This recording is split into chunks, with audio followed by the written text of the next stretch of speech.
ఇప్పుడు మన ప్రొఫెసర్ రాహుల్ గారు సార్ ఇవన్నీ ఇప్పటిదాకా ఆపినందుకు ఎంత అయింది. మీరు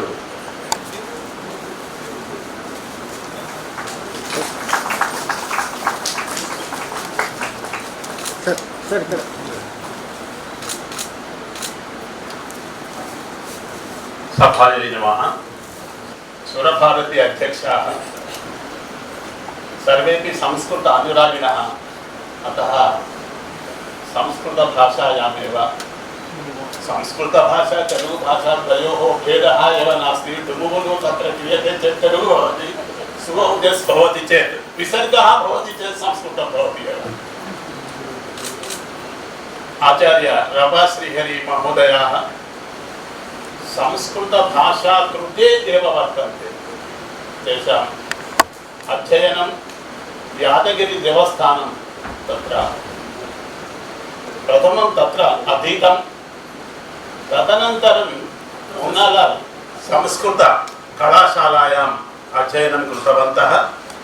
केरळसुब्रह्मण्यशास्त्रिणः महान्तः विद्वांसः तदा आसन्।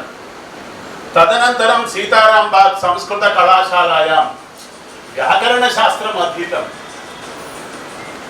शास्त्राध्ययनम् अति कष्टं भवति, साहित्याध्ययनं सुगमं भवति। काव्यं वा नाटकं वा किमपि वा गृहीत्वा पठितुं शक्यते, किन्तु शास्त्रं तत्रापि व्याकरणशास्त्रं शब्दशास्त्रं, तत् शब्दब्रह्मावबोधकं शास्त्रं, तत् स्वामी सकाशये स्वामिनः पुत्रवात्सल्येन तं प्रबोधितवन्तः।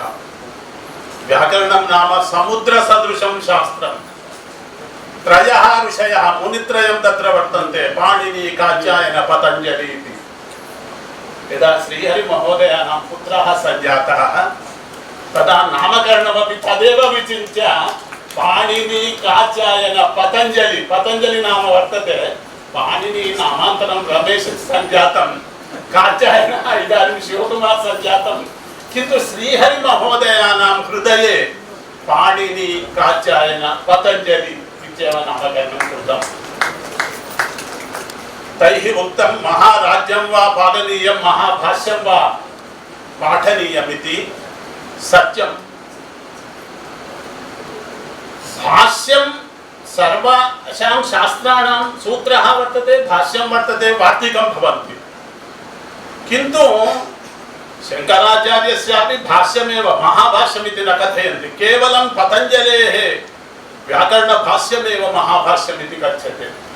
किमर्थमिति चेत् व्याकरणे 4000 सूत्राणि, 4000 सूत्राणि। प्रथमं वृद्धिरादैच्, अन्त्यम् अ आ, किं ज्ञायते अ आ इति पदेन उच्यते।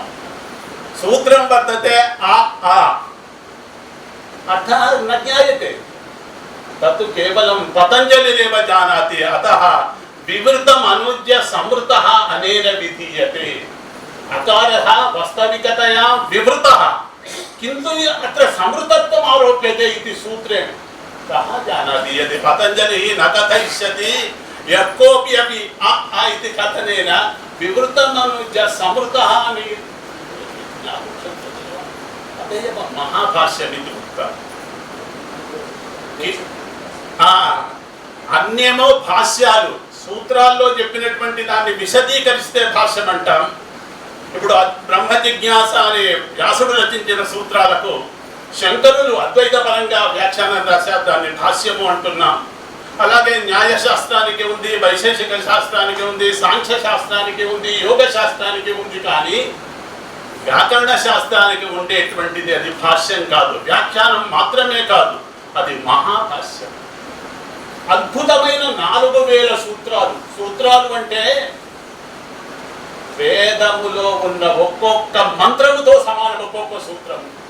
అదే మాట అంటాడు పాణిని. వ్యాకరణ సూత్రాలను రచిస్తూ తూర్పు దిక్కుగా తిరిగి దర్భాసనాన్ని పరచుకొని ఋషులు ఎలాగైతే వేద మంత్రాన్ని కనుగొన్నారో అలాగా వ్యాకరణ సూత్రాలు రచించారు అని సంప్రదాయం చెప్తుంది.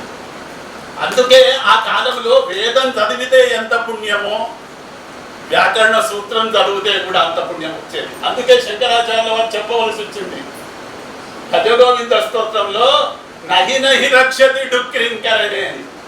అగ్నిమీడే పురోహితం యజ్ఞస్య దేవ మృత్యుజనం చదివితే ఎంత పుణ్యం వస్తుందో, ఎంత వైబ్రేషన్స్ వస్తుందో, అదే వృద్ధిరాదైచ్ ఆద్ గుణ అని సూత్రం చెప్తే కూడా అంత వైబ్రేషన్స్ వస్తుంది, పవిత్రత చేస్తుంది, అంత పుణ్యం వస్తుందని అందరూ నమ్మినటువంటి వాళ్ళు. కాబట్టి వేదాధ్యయనాన్ని మానుకొని ఈ వ్యాకరణ సూత్రాన్ని పారాయణం చేయడం మొదలు పెట్టారు. అందుకే శంకరాచార్యుల వారు నహి నహి రక్షతి ఢుక్కింకరణి అని చెప్పవలసి వచ్చింది. అంత పవిత్రమైనది వ్యాకరణ శాస్త్రం. మునిత్రయము, వారితో సమానమైనటువంటి భర్తృహరి రచించినటువంటి వాక్యపదీయము, ఇవన్నీ ఎందుకు చెప్తున్నానంటే ఇదంతా ఆపోషణం పట్టాడు మన రపాస్కి కలిగి. అది గొప్పతనం. ఆ వ్యాకరణ శాస్త్రాన్నంతా కూడా చేశారు. కేవలం అధ్యయనం చేయడం కాదు, మళ్ళీ భావి తరానికి ఉండాలని 2000 పేజీలతో మన యాదగిరి గారే తెలుగు అకాడమీలో పబ్లిష్ చేసినటువంటి నభూతో నభవిష్యత్ ఇంత పెద్ద గ్రంథం మళ్ళీ ఎన్నడూ పుట్టని కూడా నేను చెప్తున్నాను. అంత అద్భుతమైనటువంటి గ్రంథాన్ని సారుకు చాలా, శ్రీహరి సారికి చాలా ఇష్టమైనటువంటి విషయం వ్యాకరణ శాస్త్రం. సన్మాన గ్రహీతల్లో కూడా లఘు సిద్ధాంత కౌముది తెలుగులో అనువదించినటువంటి అలాంటి శలాక పురుషుణ్ణి, శలాక రఘునాథ శర్మ గారిని ఎన్నుకోవడం. శ్రీహరి సార్కు 2 కళ్ళు, ఒకటి వ్యాకరణం, ఇంకొకటి నిఘంటు. నిఘంటువు లేకపోతే, పర్యాయ పదాలు తెలియకపోతే వ్యవహారమే కుదరదు.